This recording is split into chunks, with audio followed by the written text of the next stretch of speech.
ang pag-absorb. Ang oras ay dahan-dahang lumipas. Sa isang iglap, kalahating buwan na. Sa kalahating buwan na ito, ang disyerto na dating walang buhay ay nagsimulang tumubo ng mga dambuhalang puno na parang kabute. Ngayon, ito ay naging isang luntiang gubat.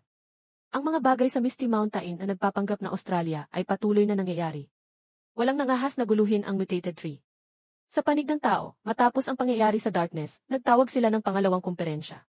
Ang kaibahan ay, sa pagkakataong ito, ang mga elite mula sa buong kontinente ay nagtungo sa mga lugar na malayo sa sentro ng kumperensya. Ang Yan City ay naghahanda na ring pumunta sa Free Alliance para sa pagpupulong. Ang Yan City ay hindi naman nagkaroon ng malaking pinsala sa nakaraang labanan, kaya't mas mabilis silang umunlad kaysa dati. Sa pagkakataong ito, hindi na gumamit ng espesyal na eroplano, kundi gumamit sila ng Spirit Energy Airships.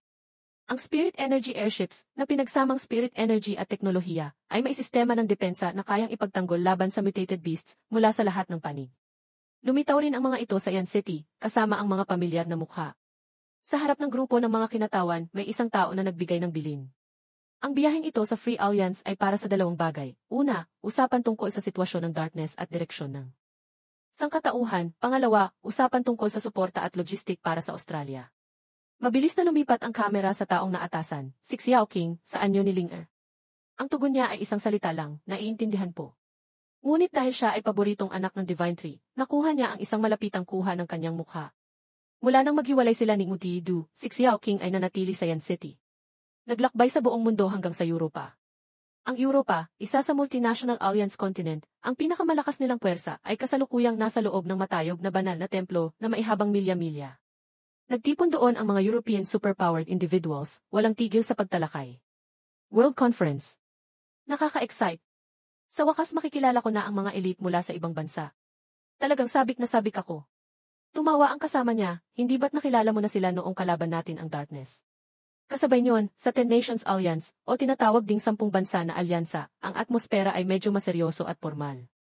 Si Lindsay, na mas tahimik na matapos dumaan sa maraming malalaking kaganapan at labanan na pinagkakaiba ang buhay at kamatayan, kasama ang isang grupo ng iba pa na kumakatawan sa isa-0 bansa, ay sabay-sabay na nagpunta sa Free Alliance. Sa lupa ng Australia, napakalago ng mga makakapal na dahon ng puno ng willow na natakpan ang buong lugar sa ilalim. Isang malapad na pakpak ng ibon ang mabilis na dumagit, kasing bilis ng hiwa. Dahil ito ay talagang isang falcon, tamang-tama ang paghahambing. Sa tuka nito ay may isang piraso ng papel, hindi alam kung anong material, ngunit hindi ito napupunit sa bilis ng hangin. Dali-dali itong lumipad pabalik sa dagat upang marahang ilagay ang papel sa dulo ng pamilyar na berdeng ugat. Ito ang ugat ni Ngu Didu na lumalabas upang tumanggap ng mga mensahe mula sa mas mabilis kaysa karaniwang kalapating ito. Tapos na ang misyon ng paghahatid ng balita. Hindi na natili ang ibon, pinapabayaan ang boss, Ngu Didu, na naglabas ng salamin upang basahin ang napakaliit na papel. Napakaliit nito, parang butil ng bigas sa sanga ng ugat, ngunit nabasa pa rin ni Ngu Didu at umungol, ganun pala. Kaya pala. Ang telekinetic user, mula sa Free Alliance, ay nagtawag, sa ngalan ng alyansa, ng mga elite mula sa buong mundo upang talakayin ang direksyon ng sangkatauhan. Kilala ni Ngu Didu ang taong ito mula sa nakaraang labanan laban sa darkness, isa siya sa pinakamalaking ambag at pinakamalakas ang boses. Ngunit ang bagay na labis niyang ipinagtataka ay ang mahinang alyansa na iyon. Karaniwan ay wala ni isa ang gustong dumalo sa pagpupulong, ngayon dahil sa darkness, nagkakaisa na sila. Siya ay bigla na lang tumawa ng malakas, ho ho ho. Nakakatawa. Nakakatawa talaga, Diyos ko. Ilang beses na silang nagpulong ngunit hindi kailanman nangyari ito. Ano itong kinabukasan ng sangkatauhan at kung ano-ano pa? Mamamatay ako sa kakatawa. Sinunog niya ang papel sa kamay, lalo pang tumawa. Ang bagay na ito ay mas nakakatawa pa kaysa sa pagkadiskubre ng langis. Sa pagbanggit niyon, biglang naging seryoso si Ngu Didu. Ang mga yaman sa Australia ay sagana nga.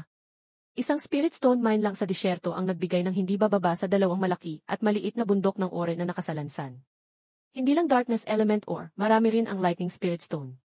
Ngunit nakakalungkot, halos walang light spirit stone. Hinanap na sa lahat ng dako, ngunit hindi pa rin makita. Ang light spirit stone ay naging napakabihirang mineral kung iisipin, ang siyam na espasyo ay lumawak na ng malaki, lalo na ang mist space at darkness space, ilang beses nang lumaki. Kapag lumawak na ang dalawang espasyong ito hanggang 100,000 metro kwadrado, ang Nine Heavens Overlord skill ay tunay na maipapakita na ang ilang bahagi ng kapangyarihan nito. Iyan ang plano ni Ngu Didu. Ang kagyat na kailangan gawin ngayon ay hanapin ang mineral na iyon. Tinawag niya agad si Nine-tailed Fox. Sa 5 araw, aalis tayo. Ang eldest sister ay hindi nagtanong kahit isang salita, sinabi lang ng malakas ang naiintindihan po at umalis. Biglang, si Ngudido ay nakaramdam ng isang bagay na tumama sa kanya, nagpatalon sa kanya. Ito ay ang void roots na nagpapadala ng abnormal na pagyanig. Ang espasyong ginawa ni Ngudido, nararamdaman niya ng malinaw kung ano ang nasa loob nito. Ngunit ngayon, isang kakatwang bagay ang lumitaw na hindi niya alam. Nang matuklasan niya ito, naramdaman niya na malinaw na itong nabuo. Nagbagong anyo siya bilang isang itim na ahas at pumasok sa espasyong iyon, void space, upang tingnan. Sa paligid, ang langit at lupa ay nagkakaisa sa isang kulay pula, may kasamang mga puting at maniningning na tuldok na parang galaksi, ang karaniwang uri na nagniningning sa kalangitan sa gabi. Si Ngudido ay bumaluktot ng kanyang ahas na katawan ng sandali, walang nakitang abnormal.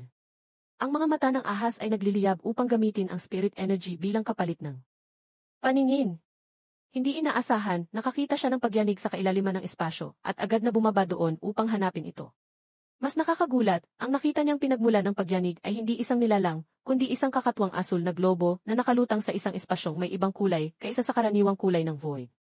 Para bang ito mismo ang nagdulot upang magkahiwalay ang mga bahagi ng void, pa-layer-layer.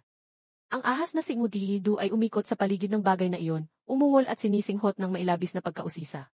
Mukhang isang bukol ng berdeng algae, ngunit sa loob ng bukol na ito, patuloy na naglalabas ng mga pagyanig. Sumigaw siya sa pagka-shock, wow! Ano ito?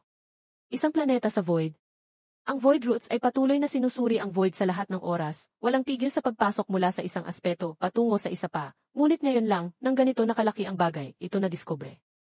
Ang ahas na si Ngudido ay umikot ng hindi mabilang na beses, pakiramdam niya ay nakarating siya sa pinakailalim ng espasyong ito nang biglang lumitaw sa loob nito ang isang bagay na hindi malinaw, na naglalabas ng mahinang buhay. Nagpapatunay na ito ay parang isang maliit na Earth na may iba't ibang species at buhay. Biglang naging seryoso si Ngudido. Kailangang makita ito. Mula pa noong sinaunang panahon, hinahanap na ng tao ang buhay sa labas ng planeta. Ngayon, siya mismo ang extraterrestrial na nakatingin sa anyo ng planeta. Nang makita ang panlabas na hugis ng planeta, hindi niya mapigilan ang pagkausisa at sumugod papasok. Marahil ang sagot sa mga tanong ng sangkatauhan ay lumilitaw sa harap ng kanyang mga mata. Habang lalong lumalapit ang ahas, nakita ni Ngudido ang kulay berde sa lahat ng dako. Vegetation ba ito? Dumaan sa atmosfera, tumago sa ulap na parang sa Earth. Napatunayan ni Ngudido na talagang isang sinaunang gubat ang nakalatag sa ilalim, pa-layer-layer na berdeng sumasaklaw sa milya-milya. Sa malayo, nakakita siya ng mga bundok at isang bagay na kumikinang na parang aso na dagat. Tapos nang makita niya ang isang bagay na gumagalaw, si Ngudido ay lumapit upang masuri. Nakakita siya ng isang figura na may puting buhok na kaswal na naglalakad sa daan sa gitna ng mga puno. Isa siyang babae. Siya ay may anyong tao, ngunit ang kanyang mga tainga ay mahaba tulad ng isang elf. Ang kanyang mga mata ay walang pupil, purong puti ang kulay.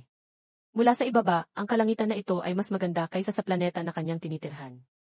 Mukhang mas manipis ang atmosfera, malinaw na makikita ang mga umuukit na linya ng galaksi o ang kumikinang na mga bituin. Ngunit Diyos ko, bakit parang tao? Sumigaw si Ngudido. Ang planetang ito ay may buhay. At may buhay na katulad ng planeta na kasalukuyang tinitirhan niya. Pagkasabi lang niya ng ganitong nagulat na pangungusap, ang kamalayan ni Ngudido ay biglang bumalik sa kanyang katawan ng puno ng willow sa Australia. Pakiramdam niya ay napanaginipan lang niya ito na hindi totoo, ngunit napakatotoo na nagpatibok ng malakas sa kanyang puso at nagpatremor sa kanyang mga binti. Huminga siya ng malalim, bawiin ang kanyang sarili. Bahagi nito ay dahil sa bagong kaalaman na natutunan, bahagi dahil sa paggalugad sa planeta sa ganoong kalayuan, gumugol ito ng nakakatakot na spirit energy. Pagod na pagod siya hanggang sa mahilo. Kinailangan ng ilang minuto upang makabawi. Naalala ang anyo ng babae kanina, naisip niya, kanina, mukhang isang lahi na may anyong tulad ng mga espiritu. Ang mataas na antas na lahi na ito, mayroon kaya silang populasyon at elemental na kapangyarihan. Lahat ito ay hula lang ni Ngudido. Lahat ng bagay na naisip niya ay umiiral lamang sa mga nakasulat na dokumento. Hindi ko akalain, nakahanap pala ako ng planetang may buhay sa void. At mataas na antas pang buhay. Ang pinakaasam-asam ni Ngudido ngayon ay sana, doon, hindi lalabas ang buhay na mas mataas pa sa rank 6 superpower. Kung darating ang araw na gusto nitong maglibot sa labas at matuklasan na ang planeta niya ay maliit na bagay lamang sa malawak na universo na puno ng spirit energy, tiyak na magdudulot ito sa kanya ng problema, maliit man o malaki. Tulad ng dati nang nagpadala si Ngudido ng mga buto sa buwan. Kung nakita niya ang isang malapit na planeta na tulad ng kanya, tiyak na pupuntahan niya upang tingnan. Ang kaisipan na iyon ay nagpatatakot kay Ngudido. Bagaman matagumpay niyang natalo ang darkness, batay ito sa system. Ngayon kailangan niyang umasa sa sarili. Kailangan niyang magpatuloy na lumakas. Habang malalim sa pag-iisip, biglang may isang tao sa ibaba ang tumalon sa kanyang ugat at sumigaw, Master. Ginulantang si Ngudido, kaya tumingin siya pababa. Ang figura ay halos nakasama sa kulay sa ilalim. Ang pulang balabal ay kay Wine Immortal Panda. Pagkarating pa lang nito, hindi niya itinago ang seryosong mukha at agad na nagbalita, gusto kayong makita ni Eretidise. Mukhang matapos ang nakaraang pagkakataon na ang kinatawa ng mutated tree ay naghatid. Nang balita, ang koneksyon ni Wine Immortal Panda sa mga deep sea mutated beasts ay lumakas ng kaunti. Sa isang tiwangwang na lugar ng dagat sa Australia, kung saan hinahaplos ng mga alon ang buhangin na walang bakas ng paa ng tao. Nakita ni Mutiidu na si Eretidetsu ay naghihintay na roon ng matagal. Diretso siya sa punto, anong kailangan mo sa akin? Pagkatapos ay narinig niya ang saya sa boses ni Eretidetsu na nagre-report, Master, sa kasalukuyan, marami ng mga nilalang dagat ang sumasali sa deep sea forces sa ilalim ng aking utos. Sa 7 Deep Sea Kings, 5 pwesto ang kulang. Mayroong matinding labanan sa loob. Ang mga mata nito ay nagniningning sa saya at tiwala, hindi seryoso tulad ng mukha ni Wine Immortal Panda kanina. Kung masasamantala natin ang pagkakataong ito, tiyak na mahahati natin ang 7 tribo at masakop ang malalim na dagat. Ang malalim na dagat na binabantayan ni Naghididithi at ng 6-headed snake. Kung pagsasamahin sa ilalim ng isang pamamahala, sa ilalim nila, pareho ang lupa at ang ilalim ng dagat ay magpapasakop lahat sa mutated tree Ngudidu. Sang-ayon si Ngudidu, tumango, iniisip na makatuwiran ang ideyang ito. Natalo na ang darkness, oras na upang kumilos laban sa malalim na dagat. Biglang naalala niya ang nilalang na maraming ulo na kadalasang kasama ng killer whale na ito. Bakit hindi siya nakikita ngayon? Lumingalinga si Ngudidu. Nasaan ang malaking ahas?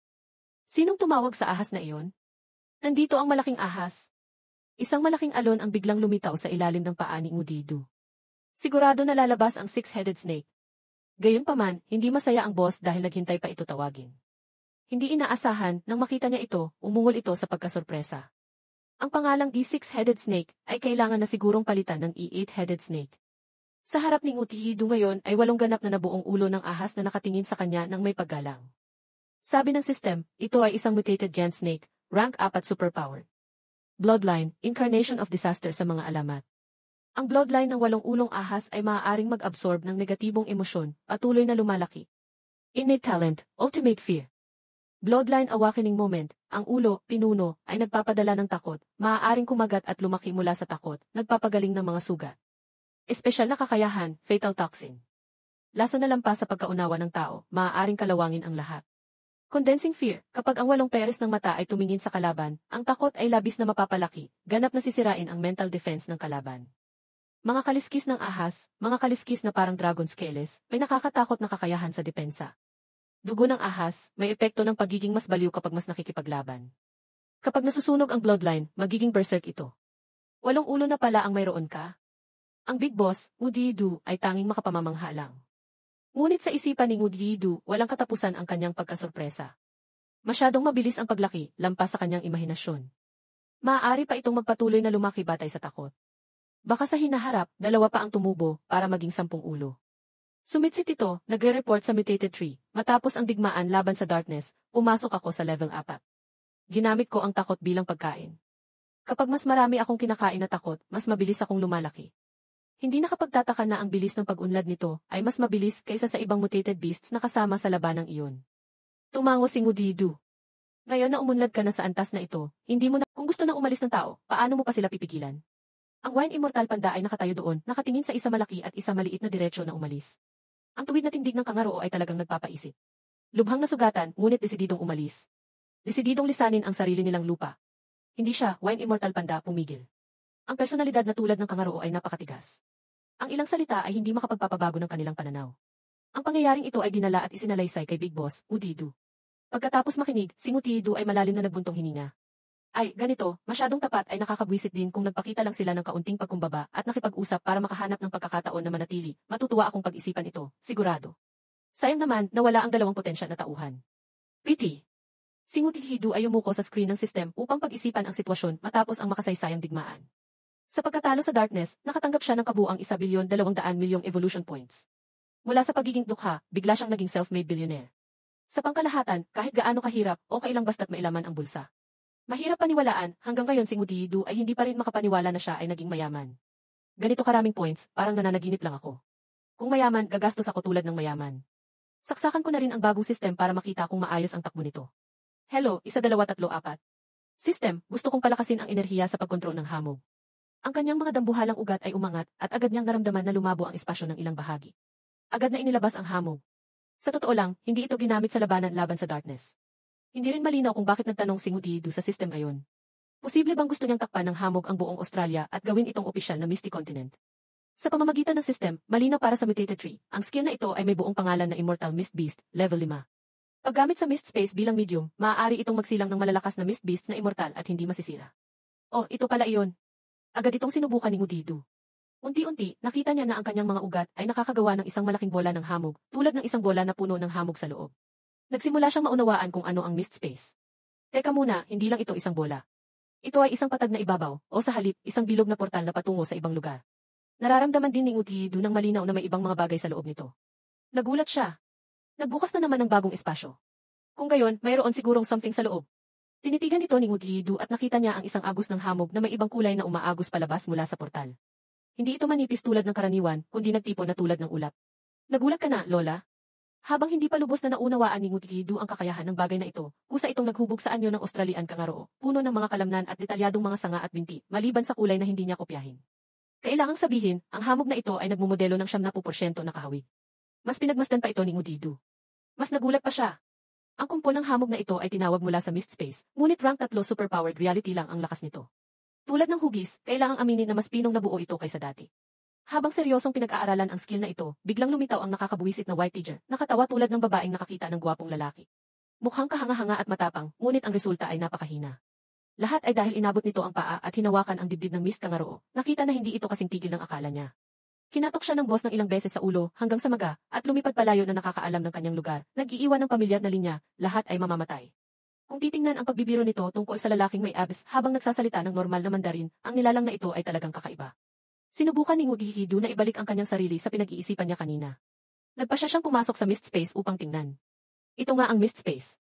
Ang langit at lupa dito ay malabo, hamog na hamog, hanggang sa hindi mo na makilala ang direksyon. Si Ngudido ay naghahanap ng daan nang bigla niyang narinig ang sigaw mula sa isang halimaw na nabuo mula sa hamog. Gayunpaman, ang sigaw ay napakataas ang kalidad, parang may totoong mutated beast dito. Sa sandaling ito, nagulat siyang mapagtanto na ang mga Mist Beasts dito ay walang paa, tulad ng six-pack kangaroo kanina. Ang kanilang mga kulay ay iba, mas maputla at parang lumilipad.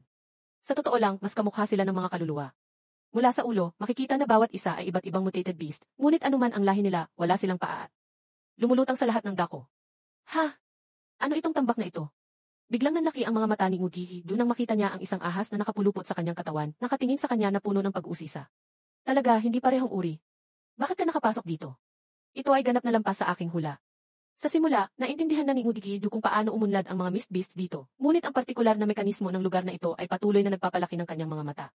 Muli niyang sinilip hindi kalayuan sa kanya, isang nilalang na hugis kangaroo ang bagong nabuo. Ipinagbigay alam ng system kay Ngudido na iba ang nilalang na ito sa iba, isa itong tunay na rank 4 superpowered. Ibig sabihin, may kakayahan din ang lugar na ito na lumikha ng mas mataas na antas ng Mist Beasts kung matutugunan nito ang mga kondisyon ng espasyo. Ang problema sa pag-unlad ng Mist Beast ay masasabing nalutas na. Ang paglitaw ng Mist Space ay ganap na sorpresa, ngunit ang bagay na pinakaasam-asam niya ay ang Darkness Space. Ito ay isang malaking problema. Saan magsisimula? Kung ang mga paunang espasyo ay hindi kusa na nagbukas ng Darkness Space. Biglang, nanlaki ang kanyang mga mata. Pagdating sa Darkness Space, marahil may makakatulong na malutas ito. Ito ay ang mga nilalang na may katangiang kadiliman. Sa ilalim ng mabilis na lumulubog na araw sa kalangitan, dalawang dragon, isa malaki at isa maliit, ang nakahiga magkatabi. Ang Black Dragon ng Australia, matapos matagumpay na maligtas, ay nagtatamasa ng mapayapang oras kasama ang kanyang anak. Ang nakaraang labanan ay personal niyang nasaksihan ang mag-ama na nagpapatayan. Ngayon, pareho silang nagnanais ng mapayapang buhay. Biglang, ang Black Dragon ay nakaramdam ng pamilyar na presensya na unti-unting papalapit mula sa langit. Itinaas niya ang kanyang lieg upang sumalubong. Napakabilis, nakita niya ang pamilyar na itim na ahas, ang ugat ni Ngudido, na dumating upang hanapin siya. Yumuko ito kay Ngudido. Buong paggalang itong bumati, Master. Nang tanungin siya, ang Black Dragon, ni Ngudido kung kumusta na ang kanyang mga sugat at kung gumaling na ba, lumipad siya. Ngudido, saan yung ugat? Sa level ng Black Dragon at maikling sumagot, mas maayos na po. Pagkatapos, itinaas ng kanyang ama, ang mas matandang Black Dragon, ang ulo at nakipag-usap ng mahinahon, kami ng aking anak ay talagang hindi alam kung paano ka pasalamatan sa pagligtas sa amin. Sa labas, sumagot si Ngudido, ito ay trabahong dapat kong gawin. Sa kanyang isipan, napahanga siya sa pagiging matatag ng mga dragon. Basta't hindi patay ang utak, kaya nilang gumaling ng lubusan. Totoo ngang niligtas niya ang ama, ngunit hindi lahat ng mutated beast ay kayang gumaling ng ganito kabilis. Tiningnan ang matandang Black Dragon na nakapaglakbay na sa maraming kontinente, si Ngudido ay agad na tiyak na natagpuan niya ang tamang tao. Black Dragon, mayroon bang darkness attribute or sa Australia? Sa paanan ng pinakamataas na bundok sa Hilagang Kanluran, mayroong mina ng ore na dating inookupa ng Australian King, posibleng ang Black Dragon mismo bago natalo. Nang marinig lamang iyon, namulaklak ang kagalakan sa mukha ng ahas na gawa sa ugat, Ngudidu. Sumigaw si Ngudidu, napakahusay. Nagpaalam sa mag-ama na dragon, agad siyang lumipad sa direksyon na itinuro ng Black Dragon, labis na sabik sa kanyang puso. Kapag na-absorb ko na ang sapat na darkness ore, maaari ko ng tunay na mabuksan ang darkness space. Nakapunta si Ngudidu sa lugar na iyon habang mayroon pa ring kaunting sikat ng araw sa pagtatapos ng araw. Ang mga tipak ng bato ay mukhang napaka-ordinaryo, ngunit hindi niya akalain na ito pala ay naglalaman ng isang super-grade na mina ng ore. Kahit pag ginamit ito ng Australian King ng matagal na, napakarami pa rin ito. Sumasalamin ang mga ito sa liwanag sa gitna ng kanilang maitim na ibabaw, na nagbibigay ng kislap na nakakaakit. Bagaman hindi pa niya nakikita ang dami ng mineral na ito para manabik, si Ngudidu ay agad na sinipsip ang dulo ng kanyang ugat sa pangunahing bahagi ng mina, opisyal na nagbubukas ng daan papasok. Pagkapasok pa lang, ang ulo ng ahas ay natulala sa laki ng darkness ore. Hindi lang ang kuweba ang mahaba at malawak, ang mga bato rito ay napakalaki rin. Tama ring tawagin itong dambuhala. Si Ngudidu ay humanga tulad ng batang nakakita ng candy at bumungis-ngis tulad ng hangal. Ho ho ho! Napakaganda! Sa dami ng ore na ito, sigurado na mabubuksan ang darkness space. Mayroong mga tauhan dito, ang Ice Dragon, ngunit hindi niya pinansin ang kanyang anyo. Tinapon niya ang ulo patungo sa Ice Dragon sa likuran niya at inutusan, dalhin mo ang lahat ng ito. Ang pagdadala ng ganito kalalaking mutated beasts ay para sa ganitong gawain, hindi ba? Pagbalik sa temporaryong lugar ng pananakop sa Australia, ang buong dami ng mineral ay ibinagsak sa harap ni Ngudidu. Ang bawat tipak ay napakalaki na nayanig ang lupa, na lalo lang nagpaligaya sa kanya. Dalhin ang mga ore na iyan dito. Nakita niya ang mga ito na mas nagniningning pa kaysa kanina. Patuloy na tumawa si Ngudidu, hindi maisara ang bibig. Talagang napakaganda. Agad itong ginamit para mapainit ang mga bagay. Ang kanyang mga ugat ay naging matutulis na kawit sa dulo. Ang bawat isa ay kinuha ang isang tipak ng itim na bato at hinila patungo sa kanya. Agad niyang naramdaman na ang enerhiya ng mga ore na ito ay nagdudulot ng pagyanig sa espasyo. Narinig ang malalakas na ingay sa hangin, na lalo lang nagpaligaya kay Ngudidu. Pinakilos niya ang lahat ng kanyang ugat upang tipunin ang lahat ng bato sa kanyang pwesto, at sinimulan ang proseso ng pag-absorb. Wala pa siyang kailanman naging ganoon kasabik sa pag-absorb.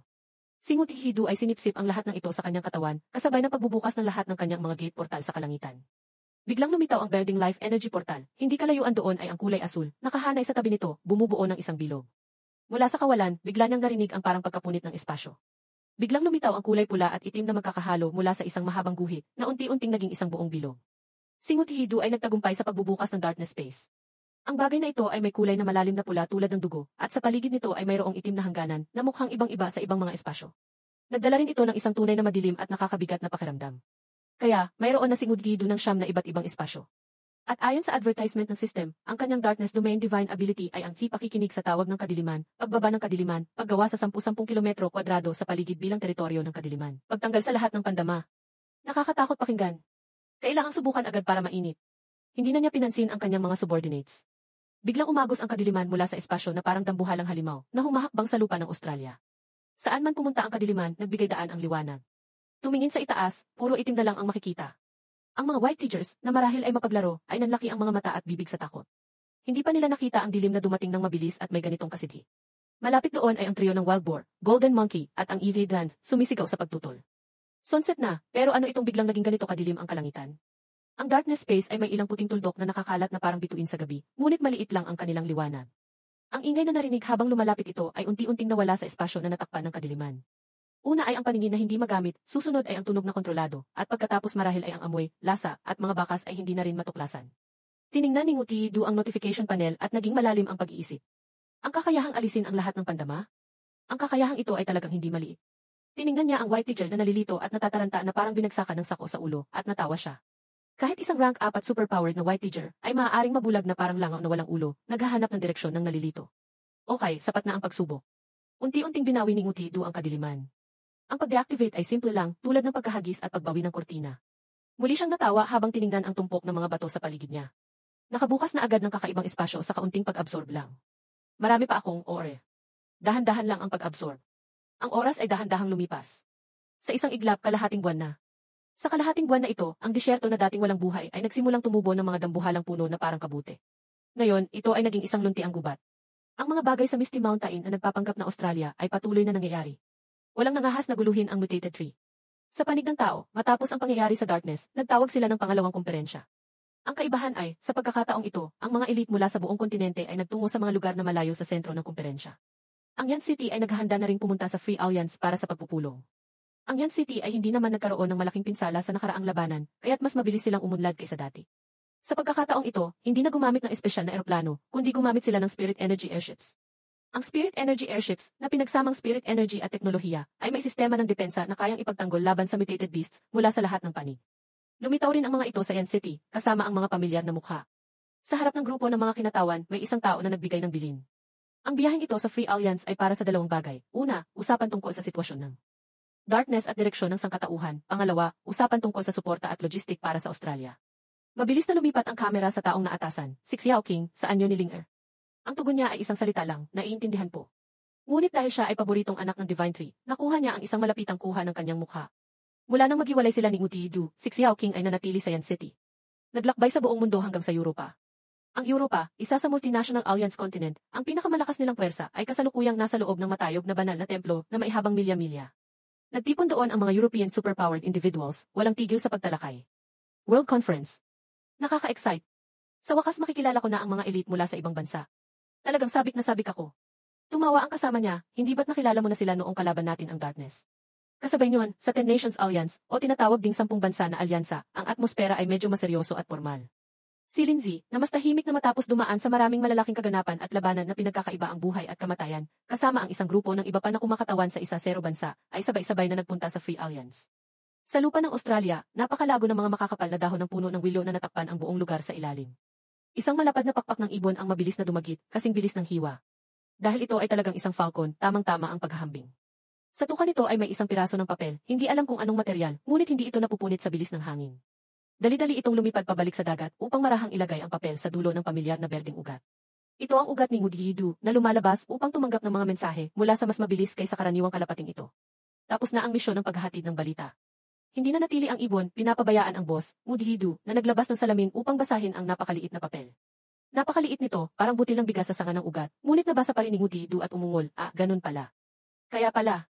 Ang telekinetic user mula sa Free Alliance ay nagtawag sa ngalan ng alyansa ng mga elite mula sa buong mundo upang talakayin ang direksyon ng sangkatauhan. Kilala ni Mudihidu ang taong ito mula sa nakaraang labanan laban sa darkness, isa siya sa pinakamalaking ambag at pinakamalakas ang boses. Ngunit ang bagay na labis niyang ipinagtataka ay ang mahinang alyansa na iyon. Karaniwan ay wala ni isa ang gustong dumalo sa pagpupulong, ngayon dahil sa darkness, nagkakaisa na sila. Siya ay bigla na lang tumawa ng malakas, ho ho ho. Nakakatawa. Nakakatawa talaga, Diyos ko. Ilang beses na silang nagpulong ngunit hindi kailanman nangyari ito. Ano itong kinabukasan ng sangkatauhan at kung ano-ano pa? Mamamatay ako sa kakatawa. Sinunog niya ang papel sa kamay, lalo pang tumawa. Ang bagay na ito ay mas nakakatawa pa kaysa sa pagkadiskubre ng langis. Sa pagbanggit niyon, biglang naging seryoso si Mudihidu. Ang mga yaman sa Australia ay sagana nga. Isang spirit stone mine lang sa disyerto ang nagbigay ng hindi bababa sa dalawang malaki at maliit na bundok ng ore na nakasalansan. Hindi lang darkness element ore, marami rin ang lightning spirit stone. Ngunit nakakalungkot, halos walang light spirit stone. Hinanap na sa lahat ng dako ngunit hindi pa rin makita. Ang light spirit stone ay naging napakabihirang mineral kung iisipin, ang siyam na espasyo ay lumawak na ng malaki, lalo na ang mist space at darkness space, ilang beses nang lumaki.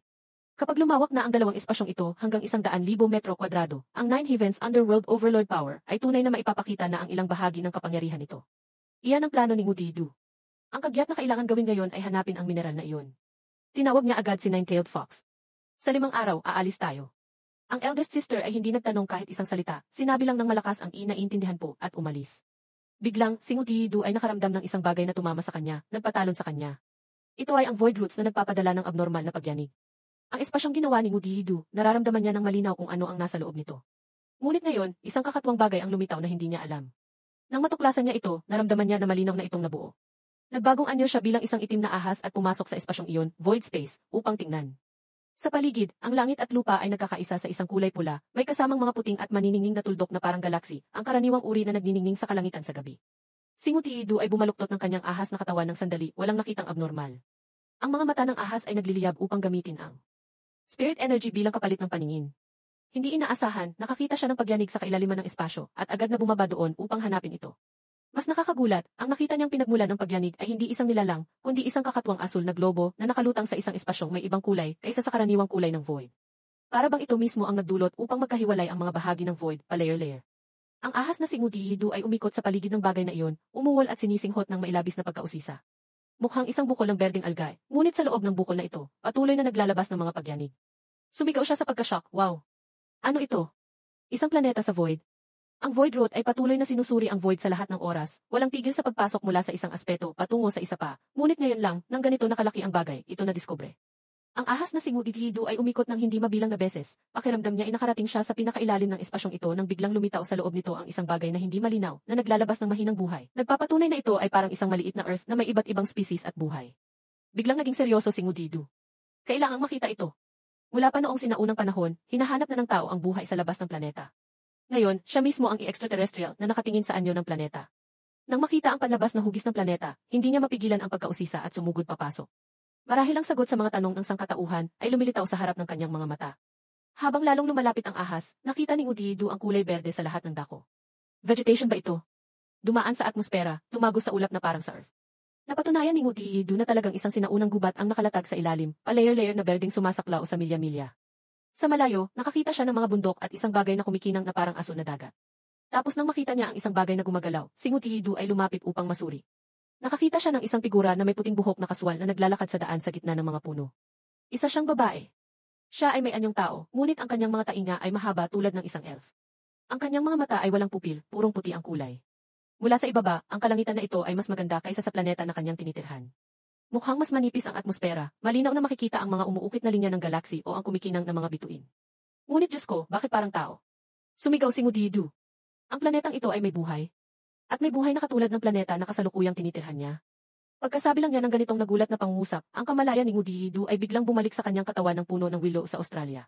Pakiramdam niya ay napanaginipan lang niya ito na hindi totoo, ngunit napakatotoo na nagpatibok ng malakas sa kanyang puso at nagpatremor sa kanyang mga binti. Huminga siya ng malalim, bawiin ang kanyang sarili. Bahagi nito ay dahil sa bagong kaalaman na natutunan, bahagi dahil sa paggalugad sa planeta sa ganoong kalayuan, gumugol ito ng nakakatakot na spirit energy. Pagod na pagod siya hanggang sa mahilo. Kinailangan ng ilang minuto upang makabawi.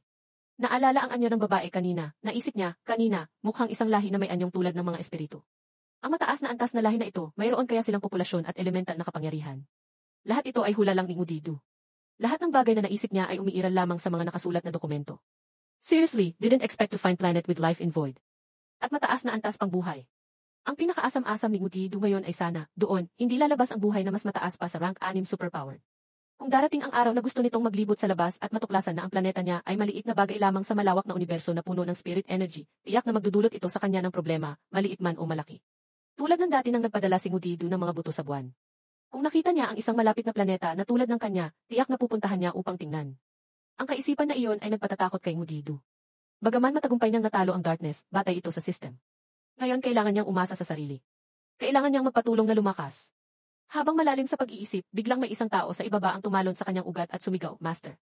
Ginulantang si Mugido, kaya tumingin siya pababa. Ang figura ay halos nakasama sa kulay sa ilalim. Ang pulang balabal ay kay Wine Immortal Panda. Pagkarating pa lang nito, hindi niya itinago ang seryosong mukha at agad na nagbalita, gusto kayong makita ni Enetidise. Mukhang matapos ang nakaraang pagkakataon na ang kinatawan ng Mutated Tree ay naghatid ng balita, ang koneksyon ni Wine Immortal Panda sa mga deep sea mutated beasts ay lumakas ng kaunti. Sa isang tiwawang na lugar ng dagat sa Australia, kung saan hinahaplos ng mga alon ang buhangin na walang bakas ng paa ng tao. Nakita ni Mugido na si Enetidise ay naghihintay na roon ng matagal. Diretso siya sa punto, anong kailangan mo sa akin? Pagkatapos ay narinig niya ang saya sa boses ni Enetidise na nagre-report, Master, sa kasalukuyan, marami ng mga nilalang dagat ang sumasali sa deep sea forces sa ilalim ng aking utos. Sa 7 deep sea kings, 5 pwesto ang kulang. Mayroong matinding labanan sa loob. Ang mga mata nito ay nagniningning sa saya at tiwala, hindi seryoso tulad ng mukha ni Wine Immortal Panda kanina. Kung masasamantala natin ang pagkakataong ito, tiyak na mahahati natin ang 7 tribo at masakop ang malalim na dagat. Ang malalim na dagat na binabantayan ni Enetidise at ng six-headed snake. Kung pagsasamahin sa ilalim ng isang pamamahala, sa ilalim nila, pareho ang lupa at ang ilalim ng dagat ay magpapasakop lahat sa mutated tree Mugido. Sang-ayon si Mugido, tumango, iniisip na makatuwiran ang ideyang ito. Natalo na ang darkness, oras na upang kumilos laban sa malalim na dagat. Biglang naalala niya ang nilalang na maraming ulo na kadalasang kasama ng killer whale na ito. Bakit hindi siya nakikita ngayon? Lumingalinga si Mugido. Right, where's the big snake? Sinong tumawag sa ahas na iyon? Nandito ang malaking ahas. Isang malaking alon ang biglang lumitaw sa ilalim ng paa ni Mugido. Sigurado na lalabas ang six-headed snake. Gayunpaman, hindi masaya ang boss dahil naghintay pa ito tawagin. Hindi inaasahan, nang makita niya ito, umungol ito sa pagkasorpresa. Ang pangalang D6-headed snake ay kailangan na sigurong palitan ng E8-headed snake. Sa harap ni Mugido ngayon ay 8 ganap na nabuong ulo ng ahas na nakatingin sa kanya ng may paggalang. Sabi ng system, ito ay isang mutated giant snake, rank 4 at superpower. Bloodline, legendary incarnation of disaster. Ang bloodline ng walong ulong ahas ay maaaring mag-absorb ng negatibong emosyon, patuloy na lumalaki. Innate talent, ultimate fear. Bloodline awakening moment, ang ulo, pinuno, ay nagpapadala ng takot, maaaring kumagat at lumaki mula sa takot, nagpapagaling ng mga sugat. Espesyal na kakayahan, fatal toxin. Lasa na lampas sa pagkaunawa ng tao, maaaring kalawangin ang lahat. Condensing fear, kapag ang walong peres ng mata ay tumingin sa kalaban, ang takot ay labis na mapapalaki, ganap na sisirain ang mental defense ng kalaban. Mga kaliskis ng ahas, mga kaliskis na parang dragon scales, may nakakatakot na kakayahan sa depensa. Dugo ng ahas, may epekto ng pagiging mas baliw kapag mas nakikipaglaban. Kapag nasusunog ang bloodline, magiging berserk ito. Walong ulo na pala ang mayroon ka. Ang Big Boss, Mudidu, ay tanging makapamamangha lang. Ngunit sa isipan ni Mudidu, walang katapusan ang kanyang pagkasorpresa. Masyadong mabilis ang paglaki, lampas sa kanyang imahinasyon. Maaari pa itong magpatuloy na lumaki batay sa takot. Baka sa hinaharap, dalawa pa ang tumubo para maging 10 ulo. Sumitsit ito, nagre-report sa mutated tree. Matapos ang digmaan laban sa darkness, pumasok ako sa level 4. Ginamit ko ang takot bilang pagkain. Kapag mas marami akong kinakain na takot, mas mabilis akong lumalaki. Hindi nakapagtataka na ang bilis ng pag-unlad nito ay mas mabilis kaysa sa ibang mutated beasts na kasama sa labanang iyon. Tumango si Mudidu. Ngayon na umunlad ka na sa antas na ito, hindi mo na kailangan pang manatili sa ilalim ng dagat. Bumalik ka at sumama sa grupo ng White Teachers para kumilos. Naalala niya noong pinahatid niya ang maliit na six snake, sinakay ni Ededidife. Ngayon, malaki na ito, kaya nang durugin kahit 10 balyena. Naiwan si Ededidife ng mag-isa. Iniutos ni Ngutihidu dito na ipagpatuloy ang pagsubaybay sa mga galaw sa malalim na dagat at panatilihin ang lakas nito. Tungkol sa pag-atake sa 7 tribo, tiyak na magkakaroon siya ng plano sa lalong madaling panahon. Sakto, lumipad si White Teacher mula sa kung saan malapit kay Ngutihidu, umungol bilang senyales. Ngutihidu turned to look. Nasa liig mismo ng tigre ang maliit na figura na sumisigaw ng malakas, Master. Siya si Xiaoluo na may mabagsik na mukha, sumisigaw, narito na naman ang mga tauhan ng darkness. Ang mga tauhan ng darkness ay na tinutukoy ni Xiaoluo ay ang nilalang na umalis kasama ang mayabang na kangaroon noon, ang Muon Cat sa kulay lila na balabal na ganap na natakpan. Talagang nakakagulo sa isang lugar na maayos ang panahon tulad ng Australia na ang pusang ito ay laging nakabalabal. Mukhang hindi ito mutated beast mula sa malayo. Sa una, nagulat si Ngutihidu nang makita ito na dumating dito. Maya-maya, naging mas kalmado ang kanyang mukha. Sinasabi mo na gusto mong sumali sa amin? Diretsahan itong sinagot. Pagkatapos ay itinaas nito ang kanyang itim na braso na parang sinunog na uling at hinawakan ang balabal sa ulo nito. Mula roon, hinila niya ito pababa, inilantad ang kanyang nagniningning na asul na mga mata at ang hugis gasuklay na buwan sa gitna ng kanyang noo na talagang kapansin-pansin. Ito ay bilang pasasalamat sa iyong pagpapalaya sa akin at sa aking kaibigan. Mula ngayon, magsisilbi ako sa iyo. Sa sandaling ito, tamang-tama lang na bumalik ang Black Cat upang magbayad puri. Sa nakaraang pag-atake ng darkness, siya at ang kangaroo ang pinakamalaking katulong. Ngunit hindi sila pinatay ng mutated tree, bagkus ay pinalaya sila kung saan man sila gustong pumunta. Ang kanyang pagbabalik ngayon, kahit papuno ng sorpresa, ay natural lang na tinanggap ni Ngutihidu. Hanggat maging tapat sila, agad siyang sumang-ayon. Mula ngayon, isa ka sa aking mga bantay. Paglingkuran mo ako ng buong puso. Hindi na kinalagkad ng Black Cat ang kanyang kulay lila na balabal para takpan ang kanyang ulo, hinayaan na lang na nakalabas ang kanyang mukha, na nagpapakita ng pagsuko sa kanyang bagong master. Yumuko siya ng bahagya at malakas na sumagot, Opo, master. Mula ngayon, mayroon pang isang malakas na nasasakupan sa ilalim ng mutated tree. Pagkatapos malaman na ang dating nasasakupan ng darkness ay dumating upang sumuko sa kanilang master, ang White Teachers kasama si Xiaoluo ay hindi na nag-alala pa. Nag-usap sila at nagplano na maglaro. Sino ang mag-aakala, hindi pa sila nakakalakad ng ilang metro ay nakakita na sila ng napakalaking ahas. Ito ang 8-headed snake. Pagkatapos, nang makilala ang pamilyar na spirit energy ng 8-headed snake, ang bobo na tigre ay buong galak na lumipad patungo rito, pinagmasdan ito ng mabuti. Bumalik sa pamilyar na catchphrase, lahat ay mamamatay. Ngunit ang ibig niyang sabihin ay, ang laki mo na. Dagdag pa ng isa pang lahat ay mamamatay, ang tigring ito ay tuwang-tuwa na nagbibilang, mayroon ka na ngayong 8 ulo, o Nakakatawa. Karaniwan, kahit anong turo sa kanya ni Jinxie, hindi niya alam kung ilan ang 1 plus 1. Ngayon, sa sobrang tuwa, nabilang niya kung paano naging 8 ang 6 plus 2. Sumunod si Xiaoluo sa White Teacher at pinagmasdan din ang 8-headed snake. Itinaas niya ang kanyang kamay at hinawakan ang malaking ulo ng ahas, lubos na humahanga. Hindi ko akalain na makikita ko ng personal ang nilalang sa mga alamat. Bukod pa doon, bumalik ito sa lupa upang sumali sa grupo ng White Teacher na nagpasaya sa 2 batang ito. Biglang, habang pinapalibutan nila ang 8-headed snake sa paghanga, mula sa ilalim ng dagat ay sumugod ang isang napakalaking killer whale na may mga pakpak na ilang metro ang lapad. Binagsak nito ang tubig dagat, ikinalat ito at pinatalsik ang 2 magkaibigang hayop-tao na iyon. Pagkaahon pa lang, umungol ito na parang kontrabida. Kung laki ang pag-uusapan, hindi ako matatalo. Lumitaw siya ng marangal, ngunit natanggap lamang ang iritadong tingin ng White Teacher. Bitbit nito si Xiaoluo, umikot ito ng 2 beses sa ere, sumisigaw ng lahat ay mamamatay. Agad namang naintindihan ni Ededidife, gusto mong sabihin na binasa ko ang balahibo mo, di ba? Ang tahimik na buhaya na lumitaw ay labis na nalungkot sa panlalait. Si King Qiang at Niumo, nang marinig ang balita, ay tumakbo rin agad upang tingnan. Bukod kay Ngutihidu na nagpadala ng 6-headed snake noong maliit pa ito, kailangang banggitin si King Qiang, parang isang ninong. Tumayo siya na nakakross ang mga braso sa harap ng eight-headed snake na mukhang napakaliit. Hindi ko akalain na umunlad ka na sa antas na ito.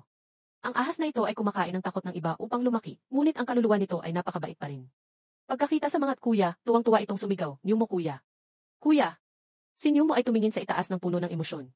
Dati ay maliit na bata lang, ngayon ay dambuhalang halimaw na. Sino ang makapaniwala? Noong bagong panganak, kasukat lang ng 2 palad na pinagsama ang six-headed snake. Ngayon, tingnan mo ang laki nito. Sila na ang pinakamalaki sa lahat ng Misty Mountain. Si Jinxie, pagkadating pa lang, ay tumawa. Noon, normal lang din ang laki ni Eredith, di ba? Noon, personal kong nasaksihan si Eredith na umunlad bilang ancient killer whale. Si Leng Feng, na kadalasang tahimik, ngayon ay nagbukas ng bibig para magbiro. Naalala ko, noong nagbabago ang anyo niya, ang lakas niyang umungol. Akala pa niya noon mamamatay na siya, nanginginig ang buong katawan niya sa takot. Hindi dapat isalaysay ang mga nakaraang kabataan. Agad na sumigaw si Eredith, tinakpan ang boses ni Leng Feng. Manahimik ka. Nahiya siya. Noong unang beses na umunlad siya bilang ancient killer whale, wala pa siyang karanasan. Gayunpaman, hindi maaaring palipasin ang bagay na ito. Nagpanggap si Jinxie na nagulat ay, "Naalala ko na. Noong oras na iyon, ako, si Qingqiang, at si Leng Feng ay muntik na palang kainin ng White Tiger. Sinong nanggulo sa aming eldest sister? May Shan. Guwang ako dito." Ang maliit na langgam ay lumundag palabas at humarang sa harap ng White Tiger, ikinagulat nito. "Hayop! Tingnan mo ang ginawa mo." Agad na tumahimik ang White Tiger. Mununwala ito, gustong sumagot, ngunit hindi alam kung ano ang sasabihin. Kung binabanggit na ang mga nakaraang alaala, paano mawawala ang Qinglang Wolf Tribe? Si Qinglang ay malalim ang pag-iisip na alala ang nakalipas na mga taon. Noong oras na pinatay si Ling Er at Xiao Qing ng Naina, labis tayong nalungkot. Iyon ang unang beses na nagsama-sama tayong lahat upang lumaban. Ang boses ni Qizu, Wild Boar, ay biglang sumingit, "Ilang beses na ba kayong lumaban? Kaya niyo bang tandaan? Kailan sumali ang birding dinosaur na ito sa 9 Great Fierce Beasts?" Sige, kung sinong makasagot ng tama, ilalagay ko ang komento niya para malaman din ng iba. Naalala ni Bing Chuan, Ice Dragon, ang mga unang sumali sa atin ay sina Yuzon at ang eldest sister, di ba? Maaari mo bang ikwento ang mga unang pangyayari? Siyempre naman, tumawa si Nine-Tailed Fox. Sa panahon ng kapayapaan, gusto ng mga tao na ikwento ang mga nakaraang labanan upang pahalagahan ang mga sandali at ang mga nanatili matapos ang mga oras na pinagkakaiba ang buhay at kamatayan. Noong unang panahon, nang magsimula si Nine-Tailed Fox, nagtipon ang mga nilalang sa paligid niya sa isang bilog sa tabi ng eldest sister. Kulang na lang ng nagliliyab na apoy para maging kumpleto ang eksena. Noong oras na iyon, hinahabol ako ng truncated python, tinawag ni Mitt, posibleng reference to Muti-Du or another character, sa pangalang Concom o Naina Sickle Axe. Ang kwentong pambata ay tumagal hanggang sa paglubog ng araw, naging madilim ang kalangitan. Tahimik ang paligid, tanging ang kaluskos ng mga damo at puno sa hangin ang naririnig. Ang mga mutated beasts ay nagsibalik na sa kanilang mga tirahan upang magpahinga. Ang payapa at masiglang espasyo ay bihira, dahil maraming spirit energy particle mula kay Muti-Du ang nakalutang sa hangin na nagpapaganda sa espasyo. Malalim na ang gabi, nag-iisa ang Big Boss, Muti-Du, malalim ang pag-iisip tungkol sa mga nakaraang pangyayari at ang mga darating. Ang kwento na ikinuwento ng mga mutated beasts kanina ay narinig din ni Muti-Du at naramdaman niyang puno siya ng damdamin. Ngayon na ang oras upang sumulong. Mabilis na lumipas ang 5 araw ng paghahanda. Lahat ng mutated beasts ay pumasok sa siyam na malalaking espasyo upang patatagin ang kanilang lakas bago ang labanan laban sa darkness. Naisip ni Muti-Du na uri at inayos niya sila sa mga espasyo na tugma sa kanilang sariling elemento. Ngayon, kailangan na lang maghintay hanggang sa oras ng pag-alis. Samantala, ang ama ng Thunder Dragon, ang Black Dragon ng Australia na si Niti, matapos manatili ng ilang panahon, ay pinili na ring umalis. Magkaiba ang kanilang mga kagustuhan ng kanyang anak, kaya't mahirap pigilan si Niti, ang Misty Mountain Army sa Africa, ang sinaunang kontinente na nabuo bago pa man dumating ang superpowered era, ay sikat sa saganang wildlife at malalaking bilang nito. Kaiba sa ibang mga kontinente na dumaan na sa maraming spirit energy tides, lahat ng impormasyon tungkol sa kontinenteng ito ay napakalihim. Walang nakakaalam kung ano ang tunay na kalagayan ng kontinenteng ito sa kasalukuyan. Sa sandaling ito, mayroong nagaganap na pangangaso. Isang lalaking nakasampa sa balikat ang palakol na mas malaki pa sa kanya, ay hinahabol ang isang pangit na ibon na nakabukang ang mga pakpak, nagsisikap makatakas. Habang lumilipad, bumuka ang bibig nito, umuwol na parang minumura ang lalaking desididong habulin siya hanggang mamatay. Mula sa likod, base sa kanyang pagkilos, mukhang hindi siya isang superpowered individual na nilagyan ng advanced technology. Mahigpit na hawak ang hawakan ng palakol, lumundag ang lalaki sa likuran ng ibon. Itinaas ng kanyang maskulado na braso ang palakol. "Huwag mong asahang makatakas." Ibinagsak niya ang palakol sa malaking mutated beast. Narinig ang nakakatakot na pagsabog sa gitna ng hangin. Mula sa ibaba, makikita na ang lalaking ito ay kayang lumundag ng kasing taas ng lipad ng may pakpak na hayop. Sa isang hagis ng palakol, madaling napatay ang mutated beast na kasing laki ng bahay. Nahati ang liig ng ibon, namatay na nakalabas ang dila. Ang lalaking nakasakay sa ibabaw ay hiningal, mukhang pagod ngunit okay. Ngumiti siya ng masaya. Ngayon hindi na mag-aalala ang mga taga-nayon sa pagkain ng ilang araw. Sa mukha ng lalaki ay may isang malaking peklat, ngunit ang pinakakapansin-pansin ay ang kanyang mga mata na walang pupil, naglalabas ng ilaw na parang headlight. Ito ay dahil siya ay isang mutated human, isang barbarian race. Ang bloodline ng barbarian race ay isang sinaunang bloodline na nagpapalakas sa katawan at lakas ng mga miyembro nito na kasintindi ng fierce beasts. Innate talent, barbarian mark. Maaaring mag-ukit ng mga pattern tulad ng tatoo sa katawan. Ngunit ito ang pinakanakakatakot na lakas ng barbarian race. Sinasabing malayo ang Afrika, walang nakakarating doon, ngunit sa sandaling ito, sa likod ng makakapal na mga puno, may isang mata na mabilis na gumagalaw, sumisingit sa makakapal na gubat, patungo sa kaloob-looban kung saan puro hayop, walang tao. Isang napakatahimik na kaluskos ang narinig. Siya na naman ang itim na ahas na may dalawang sungot, Mudidu. Hindi maaaring hayaan ni Mudidu na ang isang lugar na umiral ng matagal ay hindi magalugad, lalo na't kailangan niyang lumakas. Ngunit si Mudidu, pagkadating pa lang, nakakita ng isang taong hindi niya inaasahan. Kung wala ang system, baka hindi niya pa alam kung sino ito. Barbarian race. Hindi inaasahan na ang mga lahi sa alamat ay isa-isang nagbabalik sa entablado ng kasaysayan. Pinagmasdan ang barbarian performance ng lalaki, humanga si Mudidu. Malakas na pisikal na katawan, nakakatakot na lakas, superior na combat awareness. Isang superior human race. Ang barbarian race ay marahil mas lampas pa sa tinatawag na superpowered individual sa labas. Habang nag-iisip pa na magmasid, ang mata sa katawan ng ahas ay biglang nagniningning nang makita ang pamilyar na spirit energy malapit sa kanya. Umuwal lang siya nang makita niya, sa tabi mismo ng barbarian, ay lumitaw ang isang magandang berding special portal. Ito ang life energy space ni Mutiju.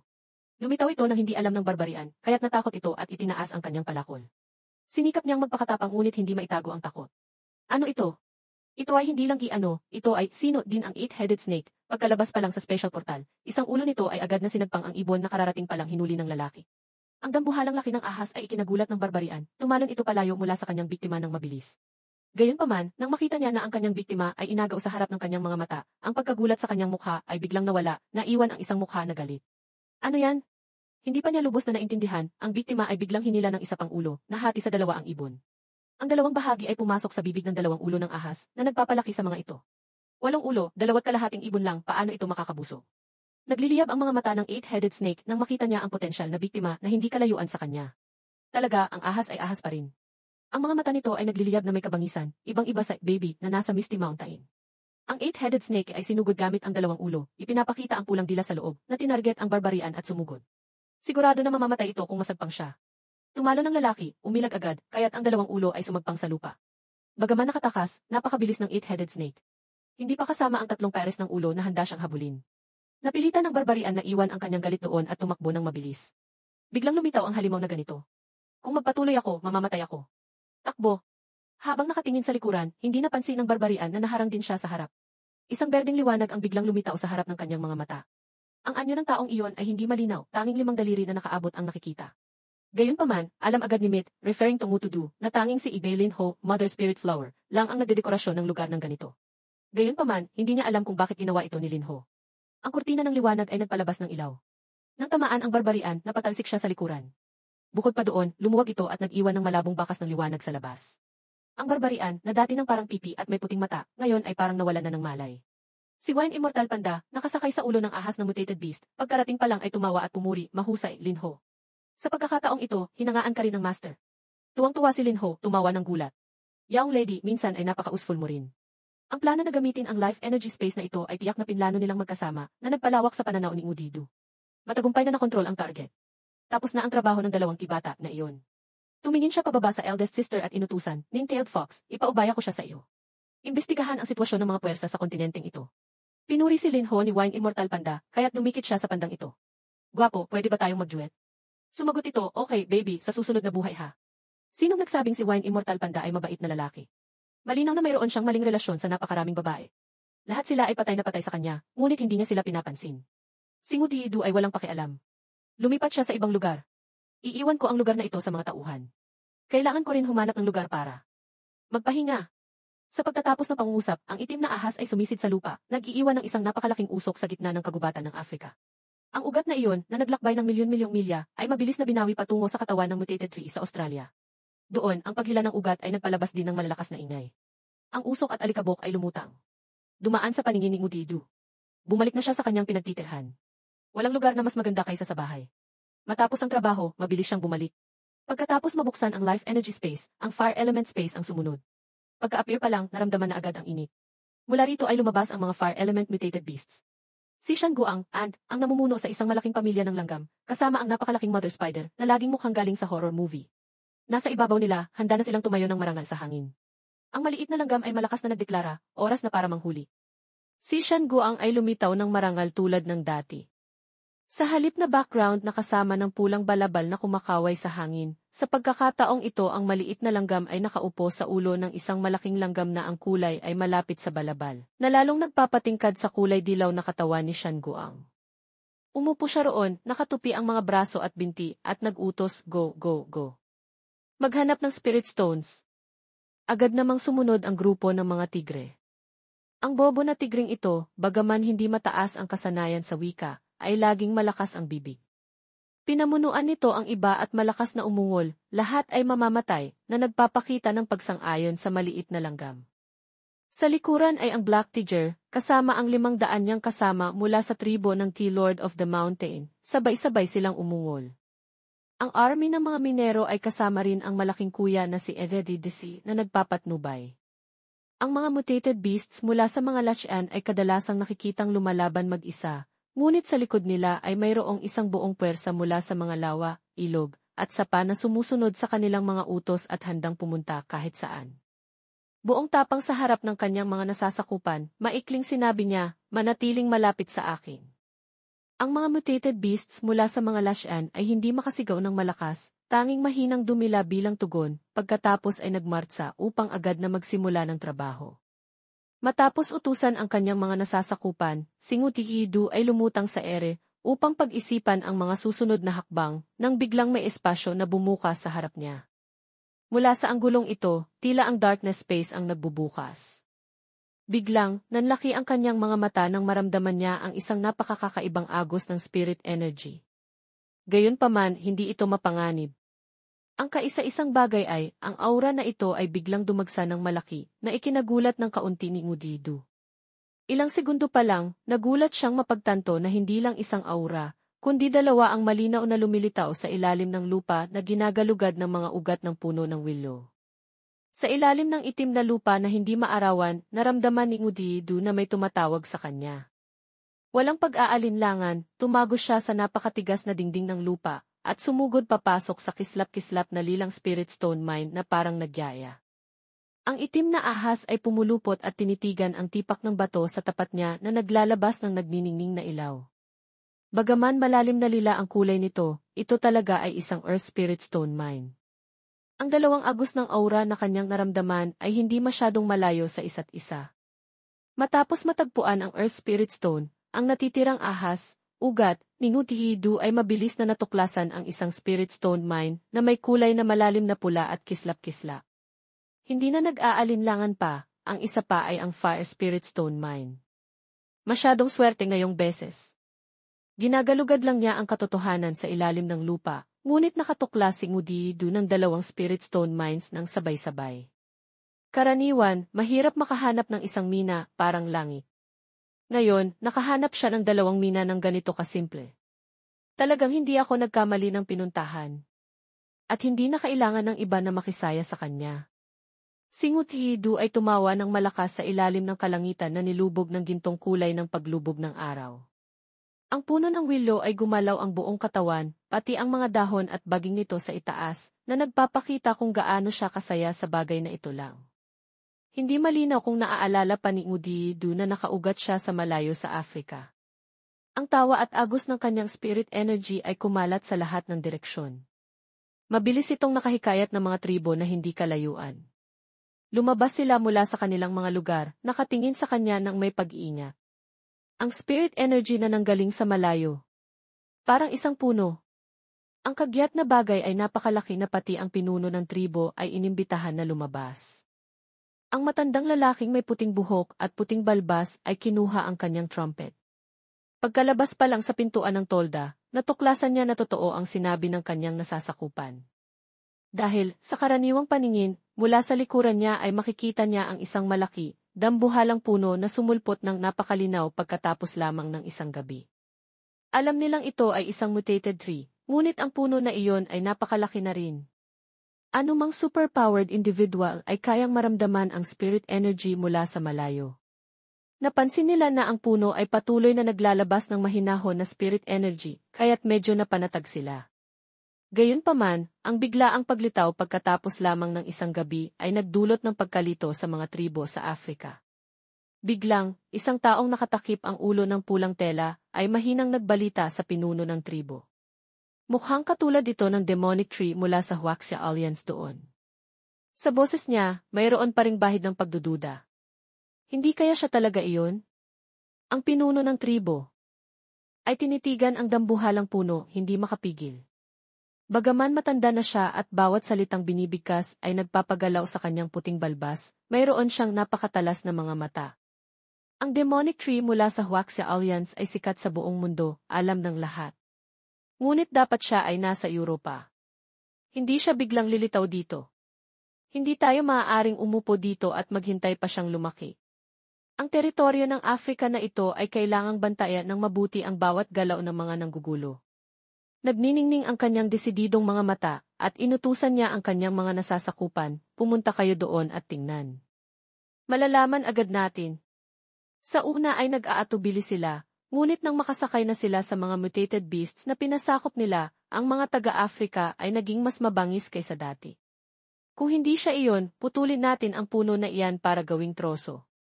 At pagkatapos, sumugod ang buong grupo patungo sa paanan ni Ngudidu upang tingnan ang katotohanan. Mas malalim sa teritoryo ng Afrika ay ang tribo ng barbarian race. Medyo malayo sila sa tribo ng mga oso na nakatuklas sa mutated tree kanina, ngunit mabilis na naiparating ang balita. Ang kanilang kuta ay mailimang palapag, kasama ang ilang pares ng sungay na sadyang para sa depensa, laban sa mga pag-atake ng malalaking mutated beasts. Sa labas, mayroon ding nakasabit na puting bungo ng isang mutated beast na may dalawang sungay na nagpaparami sa karangalan at katatagan ng Imperial City. Sa loob, hindi ito nalatagan ng malalaking bato. Isang tao na kararating lang mula sa hangganan ay nagbalita sa hari na nakaupo sa malaki at mataas na trono tungkol sa bagong natuklasan. Ang Barbarian Emperor ay isang rank 4 superpowered. Pagkarinig pa lang ng impormasyon, labis na siyang naging interesado. Bukod sa kanyang malaki at matangkad na anyo, nakasuot din siya ng balabal na parang polar bear sa ulo, na lalong nagpaparami sa kanyang bangis. Ano? May dambuhalang spirit energy na lumitaw sa tribo ng mga oso. Hindi naglakas loob na tumingin pataas ang kanyang nasasakupan, ngunit mabilis na kinumpirma na totoo ang balita. Sa kasalukuyan, nagpadala na ang tribo ng mga oso ng mga tao para mag-imbestiga, mahal na hari. Humina ang kanyang boses. Nagbulong ang emperador nang may nagniningning na mga mata na katangian ng kanyang tribo. Nakakatuwa iyan. Siyempre, ang paglitaw ng ganitong masarap na biktima sa teritoryo ng Afrika ay hindi maaaring mawala ang mukha ng barbarian race. Mahigpit na pinalo ng Barbarian Emperor ang kanyang kamay sa matibay na imperial throne, narinig ang malakas na tunog, pagkatapos ay tumayo ang kanyang malaking katawan na nakahikayat sa atensyon ng mage na may staff na may dilaw na hiyas. Lumingon ito. Ang bagay na ito ay hindi lang kawili-wili para sa Barbarian Emperor, kundi nagdulot din ng labis na kaba sa kanya. Pagkatayo niya, umiti siya ng malapad. Pumunta rin tayo at tingnan. Sa Afrika, hindi lang 2 tribo ang naroroon. Bukod sa tribo ng mga oso at barbarian race, mabilis ding natuklasan ang balita ng paglitaw ng mutated tree sa teritoryo. Nang araw ding iyon, sa isang malayo sa tuktok ng bundok, lumitaw ang isang kapansin-pansin na puting figura. Ang White Leon ay malinaw na nagpakita ng pagmumuni-muni habang nakatingin sa ibaba. Ang Snow Leon ay isang tier 4 superpowered, namumuno sa isang bahagi ng Afrika. Sa sandaling ito, nagmumuni-muni rin siya, sinusuri ang agos ng spirit energy na nanggagaling sa mutated tree na hindi kalayuan sa kanya. Kumpara sa 2 lalaking iyon, ang Snow Leon ay mukhang mas kalmado at pambihirang mapagmatsyag. Mayroon ding ilang maliliit na tribo, kasama ang malaking bilang tulad ng mga grassland elephants. Bagaman tahimik silang papalapit sa lugar, kung saan may spirit energy ng mutated tree, sa kanilang dambuhalang laki, bawat hakbang nila ay nagdudulot ng pagyanig sa buong lugar. Sa ibabaw, isang mutated beast na mukhang pinaghalong langgam at may pakpak na parang paniki ang lumilipad. Siyempre, hindi sila magkaalyansa, sadyang iisa lang ang kanilang direksyon. Malinaw na, ang ilang pares ng kanilang mga balakang ay patungo sa kakaibang agos ng spirit energy na nilalabas ng mutated tree. Ang mga hayop sa neutral na panig ay nakaramdam ng kakaibang paggalaw sa buong kontinente, ngunit dahil wala sila sa ilalim ng anumang tribo, sila mismo ang magpapasya para sa kanilang sarili. Lahat sila pumunta para sa Divine Tree. Dapat ba akong pumunta? Isang kakaibang hayop sa likod ng bangin ang nag-isip ng ganito. Kahit ang pinakawalang pakialam sa Africa ay nakaramdam ng pagka-excite. Ang mga nilalang sa Africa ay nagkakagulo dahil sa paglitaw ni Ngudidu. Ang nakakatakot na spirit energy ay nagpapahirap sa paghinga kahit sa rank 4 superpowered. Kaya naman, habang hinahangaan nila, nag-ingat din sila habang papalapit sa dambuhalang puno ng willow upang subukin ito. Nais nilang palayasin ang dayuhan na ito ng magkakasama. Kung hindi sila magtutulungan, wala nang pwesto para sa kanila sa buong Africa. At higit sa lahat, ang spirit energy na nilalabas ni Ngudidu, kasama na ang kanyang sarili, ay napakabihirang kayamanan. Natuwa si Ngudidu, syempre, na napakaraming malalakas na agos ng aura ang papalapit sa kanya. Lahat sila ako ang target. Kung tutuusin, kahit isang sanga o dahon ng willow sa kanyang katawan ay isang kayamanan para sa kanila. Hindi pa kasama ang kanyang life essence. At malamang, haharapin niya ang isang napakabangis na digmaan upang ipagtanggol ang mga yaman sa kanyang katawan. Mabilis na nag-utos si Ngudidu sa kanyang mga nasasakupan sa ibaba. Mga general, harangin ninyo sila. Huwag ninyo silang papalapitin. Si Ngudidu ay kasalukuyang nag-explore sa lupaing ito. Hindi niya gustong makipaglaban sa mga katutubo, ngunit kailangan niyang makakuha ng karagdagang oras upang ma-absorb ang spirit energy. Ayaw niyang maistorbo. Ang Wine Immortal Panda, Spider Girl, at White Dragon ay hindi pa natatanggap ang utos mula sa Big Boss. Sa sandaling ito, medyo malayo sila, nagbibigay puna sa eksena sa paanan ng